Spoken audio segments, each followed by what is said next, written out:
Olá pessoas, este é mais um vídeo meu aqui na internet. Antes de começar a falar só aqui da Doppel Store novamente, né, aqui a camiseta do bom velhinho, e tá tendo promoção, o patrão ficou louco, né, não, mas então, o Igor lá da Doppel, ele tá fazendo uma promoção, até onde ele me disse vai até o fim do mês, que é a de 5 camisetas pelo preço de 3, tá? Então você vai levar 2 camisetas de graça, é só clicar aqui embaixo no link, e aí você já vai ser redirecionado para a página, tem inclusive aquela minha camiseta com a estampa da evolução das baleias, tá? As outras estampas do canal do Pirula já estão sendo providenciadas.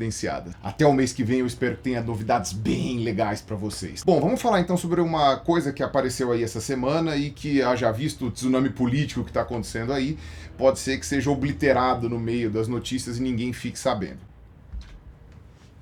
Bom, vai ter que ter gato agora no vídeo porque ele tá cansado aqui, ele quer abraço, então não tem jeito.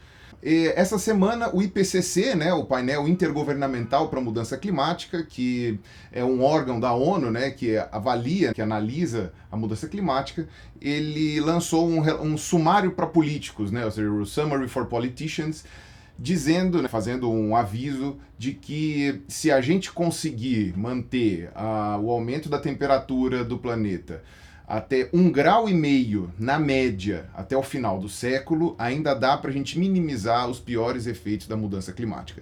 Caso vocês não saibam, o relatório de 2014, que foi o 5º relatório do IPCC, disse que até o fim do século a gente vai chegar a 2 graus de aumento na temperatura global, tá? Sendo que no último século a gente aumentou em 1 grau. Então, de 1900 até 2000, mais ou menos, foi 1 grau na temperatura global, acima da média do Holoceno, e aí agora eles dizem que em um século a gente vai subir mais 2 graus. E eles falaram que 2 graus tem uma mudança muito drástica para 1,5 graus. Esse 0,5 grau na média de aumento da temperatura global pode ser o diferencial entre submergir alguns países, entre diminuir o impacto de efeitos catastróficos, né, como por exemplo aumento de eventos extremos, né, como furacões, estiagens muito grandes, chuvas muito fortes, enfim, essas partes mais extremas, né, que a gente está averiguando aí, né, nos últimos anos. A chance disso daí ficar dentro do controlável, se a gente aumentar só mais 1,5 grau a temperatura nesse século, é maior do que se a gente aumentar os 2 graus que estavam previstos em 2014. Por que o pessoal do IPCC lançou esse sumário agora, né, esse recado? Porque eles falaram que dá tempo ainda de você mudar as políticas dos países em geral para que fique só nesse 1,5 grau. E eles falaram que a gente tem 12 anos para mudar as políticas, e nesses 12 anos a gente consegue fazer com que, né, se todo mundo tiver vontade política e quiser colaborar, a gente consegue fazer com que fique só 1,5 grau de diferença até 2100. Aí a gente tem uma série de coisas para discutir com relação a isso. Primeiro, a urgência e a necessidade que a gente tem efetivamente de combater a mudança climática, que é uma coisa que eu já tenho falado no canal há muito tempo. Isso é um fato científico, tá? Parem de ficar questionando isso daí, parem de ficar me xingando aqui, dizendo que eu não sei nada. As pessoas que questionam... Opa, tchau, gato. As pessoas que questionam a mudança climática não conseguiram apresentar dados que corroborem os seus posicionamentos e nem que convençam grande parte da academia científica, tá? Então não tem essa de mudança climática ser, enfim, uma loucura, tal, e a chance de nós sermos o fator mais importante, o fator primordial que causa a mudança climática, gente do céu, quanto pelo de gato, também é uma coisa quase inquestionável na academia científica. Ainda tem algumas vertentes de cientistas sérios e relevantes que não questionam a questão da mudança climática, não questionam a relevância do efeito antropogênico, mas que eventualmente dizem que ele não é primordial frente a outros eventos, como por exemplo o Sol, El Niño, Laninha, mudanças atmosféricas, oceânicas, vulcões, etc. Posição da Terra no espaço e essas coisas. Então, esses são alguns cientistas, são muito poucos, mas tem alguns cientistas que fazem questionamentos que vale a pena a gente parar para ler, né, do ponto de vista acadêmico, sobre a questão da mudança climática. Agora, a maioria desses cientistas que negam a mudança climática, que não são esses pouquinhos aí que têm um pouco de bom senso, tentam apenas subverter os achados de outros cientistas por qualquer motivo e não dando boas bases para justificar essas inversões. Então, no geral, a maioria dos cientistas que nega que o ser humano seja o principal causador da mudança climática, ou chegam até ao absurdo de negar a mudança climática, a maioria desses cientistas não tem nenhum tipo de argumento que pode ser levado a sério dentro da academia, tá? Mas eles têm argumentos que são facilzinhos de mastigar para a população em geral, então é por isso que muita gente se convence. Eu ainda vou terminar aquela minha série respondendo aquele outro professor lá, né, que eu fiz só 4 episódios, vão ser mais uns 4 provavelmente, tá? Eu parei porque, enfim, eu tive que me dedicar para outras coisas, mas se você não confia em mim, não se preocupe, a boa parte dos canais de divulgação científica aqui do Brasil já fizeram vídeos explicando sobre isso, inclusive pessoas que têm uma área no conhecimento de exatas e astronomia muito maior do que a minha, então o Sérgio Sacani do Space Today, o Átila do Nerdologia, o Pedro Loz do Ciência Todo Dia, o Davi Simões do Primata Falante. No caso aí eu tô falando de um estudante de física, o outro que já concluiu física, um geofísico, né, que é o Sacani, e o Átila, que é biólogo, tem aquele monte de bibliografias sempre lendo sobre isso. Então, não é o Pirula contra as pessoas sensatas, e sim o contrário, tá? São meia dúzia de pessoas contra a ciência como um todo e contra boa parte dos divulgadores científicos que já se pronunciaram sobre isso, que corroboram o meu ponto de vista. Então, parem de dar murro em ponta de faca. Mudança climática não é coisa da nossa cabeça, é uma coisa muito bem documentada, e hoje a gente tem alguns dados que podem ser explanados. Eu fiz uma previsão no Twitter há uns 2 meses atrás, dizendo que 2018 vai ser o ano mais quente da contagem histórica, tá? Que tem aí uns 120 anos mais ou menos. Sendo que nos últimos 3 anos a gente também bateu alguns recordes. Acho que 2016 foi o último ano mais quente da contagem histórica, 2017 acho que não foi o mais quente, mas está entre os top 5, 2018 vai bater o recorde de 2016, minha profecia, não sou climatologista, vamos ver se eu tô certo ou se estou errado. Mas por que eu digo isso? Porque eu estava no meio de julho, num inverno que foi bastante brando aqui na cidade de São Paulo, onde eu moro, bastante brando e bastante curto, então eu estava lá suando na minha cadeira, numa época do ano em que eu deveria estar todo encapotado e, portanto, com bastante raiva, porque eu detesto ficar suando, e eu resolvi dar uma conferida naquele site que monitora o gelo ártico e o gelo antártico diariamente, que é o NSIDC, certo? National Snow and Ice Data Center, que tem aqueles gráficos que são considerados confiáveis, inclusive até pelo Ricardo Feliz, pelos aqueles outros professores que estão sempre aí na mídia falando um monte de groselha. Esses gráficos estão mostrando que 2012, né, foi o ano de maior degelo do Ártico, certo? Que é o recorde que está lá pontilhado, e 2018, pelo menos até onde a gente está agora, né? Porque agora o Ártico está no fim do verão e vai voltar para o inverno agora, já teve um recorde de degelo tão grande que, tirando 2012, já é o maior do registro histórico, tá? Então, de todo o acompanhamento de gelo ártico que eles estão fazendo desde o começo, que vai desde 69, acho, 71, você teve aí que 2012 foi o ano de maior degelo e 2018 já é o segundo ano de maior degelo. Porém, apesar do degelo no verão ter sido o segundo maior, o degelo do Ártico no inverno foi o maior do registro histórico. Óbvio que no inverno tem mais gelo do que no verão, mas é bastante preocupante que no inverno tenha menos gelo do que costumava ter.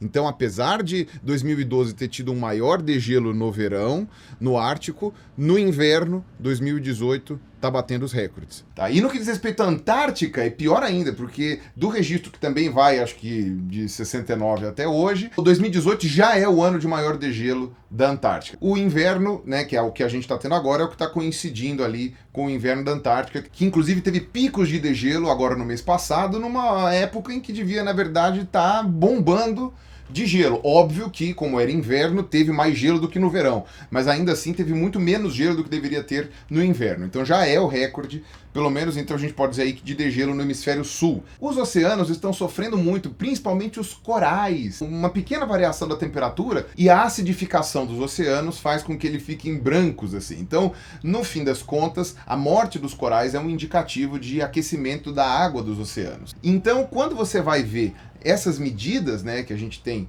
de embranquecimento dos corais, você vê que do ano de 2014 a 2017 você teve 3 grandes eventos de embranquecimento de corais muito fortes, pegando toda aquela área. Os corais estão concentrados principalmente no eixo tropical, né, do planeta. Então nesses 4 anos a gente teve 3 grandes eventos, sendo que 2017 foi o pior dos eventos, desses 3 que foram registrados nesse quadriênio, e parece que ele terminou com o fim daquele ciclo lá de Laninha, El Niño e tal, que no Oceano Pacífico acaba piorando, né, os extremos de temperatura.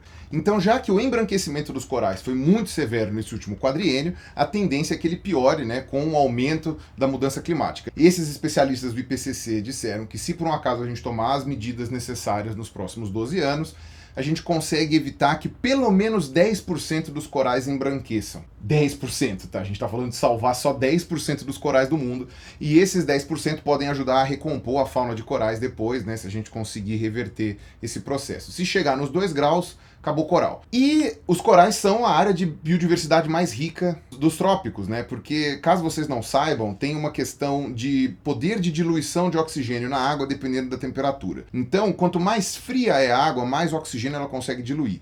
Isso quer dizer que os oceanos polares são mais ricos em oxigênio do que os oceanos tropicais, que são mais quentes e, portanto, retêm menos oxigênio. A água consegue reter menos oxigênio diluído. A biodiversidade, aquelas baleias que nadam e pegando crio e milhões de toneladas de crustáceos e plâncton, tal, não sei o que, isso aí geralmente acontece nos mares frios, ou nos mares polares, ou nas regiões temperadas de latitude maior.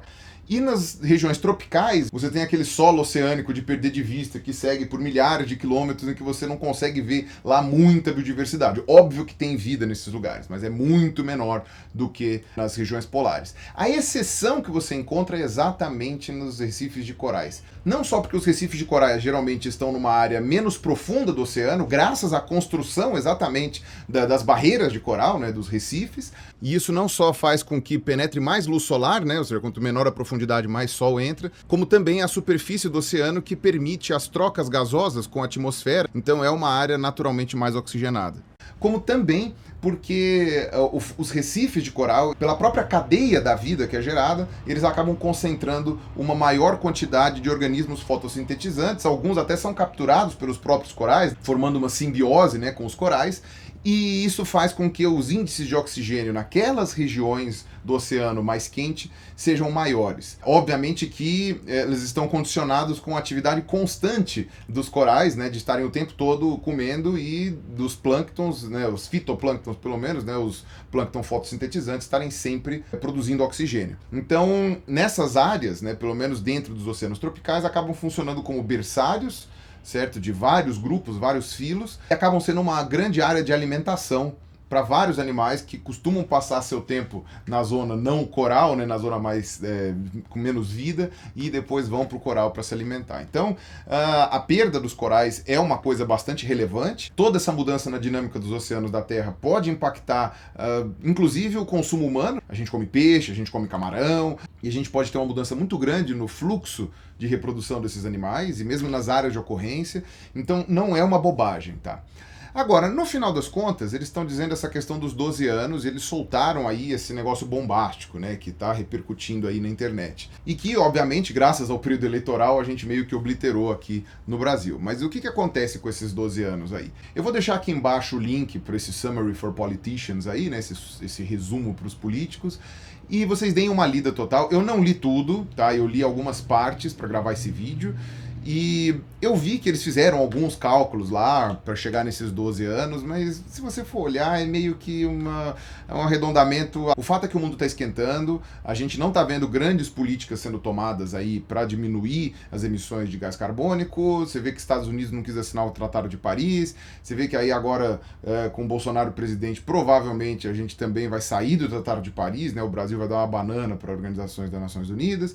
Então, se você for dar uma olhada em todo esse prospecto, né, dessas possibilidades, faz sentido o IPCC estar preocupado com isso, com o rumo que os países estão tomando, e isso pode acabar acelerando, na verdade, a mudança climática ao invés de brecando. Então, meio que eu acho que eles soltaram esse summary, meio que para dizer assim, olha, gente, apesar dos Estados Unidos, apesar do Brasil, não vamos esquecer, tá, do que a gente tem que fazer. Então a gente tem que tomar muito cuidado quando eles falam esses 12 anos, porque vai vir gente falando que é uma coisa alarmista, que não são 12 anos, que porcaria nenhuma, estão querendo desesperar a gente, quando na verdade a intenção é o contrário, né? A intenção é fazer com que as pessoas prestem atenção na questão da mudança climática, haja visto que o mundo está começando a mudar de opinião com relação a isso, não baseado em ciência, e sim baseado em teoria da conspiração, ou baseado em interesses econômicos próprios e etc.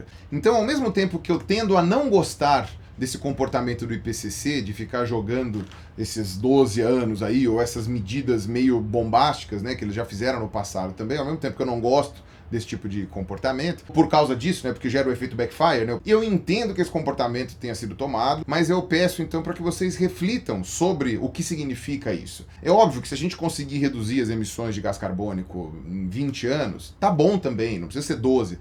Mas eu acho que o que o IPCC quer dizer é, vamos agilizar, galera, vamos agilizar, porque do jeito que a coisa tá indo, tá desandando o barco e vai tudo pro buraco. Sabe, a gente vai se ferrar, e aí muita gente fala, ai que bom, porque vai ter o degelo e vai esquentar, então a gente vai ter mais terra agricultável. Não é assim que funciona, sabe? Não é assim. Se você for ver, as únicas áreas do planeta que vão ganhar terras agricultáveis, digamos assim, com a mudança climática, vai ser o norte da Rússia, do Canadá e da Noruega. E a Noruega é só um pedacinho. Se você for levar em conta, são 3 países que vão se beneficiar com isso. E nenhum desses países é o seu, garanto para vocês. Mesmo que você seja brasileiro e more no Canadá ou na Rússia. Garanto que a maior parte da sua família está aqui no Brasil. E que a sua herança brasileira conta mais.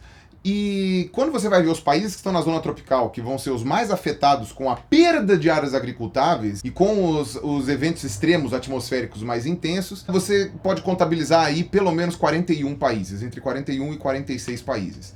Em praticamente todos os continentes, né? A gente conta aí Oceania, América Central e do Sul, África e Ásia. Me parece que é uma decisão bastante egoísta, e principalmente não é egoísta para o seu bem, é egoísta para países da qual você com quase toda certeza não vai se beneficiar. Então não adianta vir com essas falácias argumentativas que elas não servem de nada. Porém, eu entendo que essa atitude do IPCC vai gerar críticas, é automático que vai gerar críticas. E a gente tem que fazer alguma coisa, não é nos próximos 12 anos, é nos próximos 6 anos, 5 anos, 20 anos, 50 anos, a gente vai ter que fazer alguma coisa o tempo inteiro. Não se deixe empreender por esses 12 anos, tá? Esses 12 anos são uma marca de um cálculo que eles escolheram fazer. Com certeza, se você mudar os parâmetros do cálculo, vão chegar a outra numeração de anos, provavelmente menos ou possivelmente até um pouco mais. Mas não se esqueça que 12 anos passam assim. Então a gente precisa efetivamente tomar algumas providências. Para não dizer que tudo são espinhos, há algumas flores ali. Uma delas é que aparentemente a China está cada vez mais disposta a contribuir com a redução das emissões de gás carbônico na atmosfera. E a China é o segundo país mais rico do mundo, compete com os Estados Unidos ali com o país mais poluidor do mundo. Eu acho que ela agora está em primeiro lugar nesse sentido. Então, a China querendo contribuir, a China estando disposta a contribuir e estando engajada no que diz respeito a isso, eu acho que é uma boa notícia. E segundo o representante chinês lá do IPCC, ele falou que com a China, a Europa, a África e a Oceania ajudando a controlar a mudança climática, meio que dá para ir compensando os efeitos irresponsáveis dos Estados Unidos e provavelmente os efeitos irresponsáveis do Brasil também. A gente vai ser visto no futuro provavelmente como os estúpidos do mundo, né? O que não é uma coisa muito boa, não é muito positiva, mas pelo menos o resto do mundo vai fazer o favor de compensar as nossas cagadas, tá? Então, no que diz respeito a isso, temos aí um laivo de esperança, alguma boa notícia, e quem sabe no futuro os nossos governantes e os dos Estados Unidos também não possam abrir o olho e perceber a bobagem que eles estão fazendo. Não transformemos a nossa passagem na Terra como um período histórico da qual nossos descendentes irão se envergonhar. Beleza? Não se esqueçam que dia 13 agora de outubro eu estarei em Fortaleza fazendo a minha apresentação A Ciência Só Está Certa Quando Concorda Comigo. Eu espero todos vocês lá. Aqui embaixo tem link para compra. A sessão está quase lotada, mas ainda tem ingresso para comprar, e se lotar, não se preocupe, a gente abre uma nova sessão. Mas aí vocês vão ter que correr, porque para justificar abrir uma nova sessão tem que ter pelo menos alguns dias de antecedência aí. Beleza? Então é isso aí, um abraço para vocês e falou!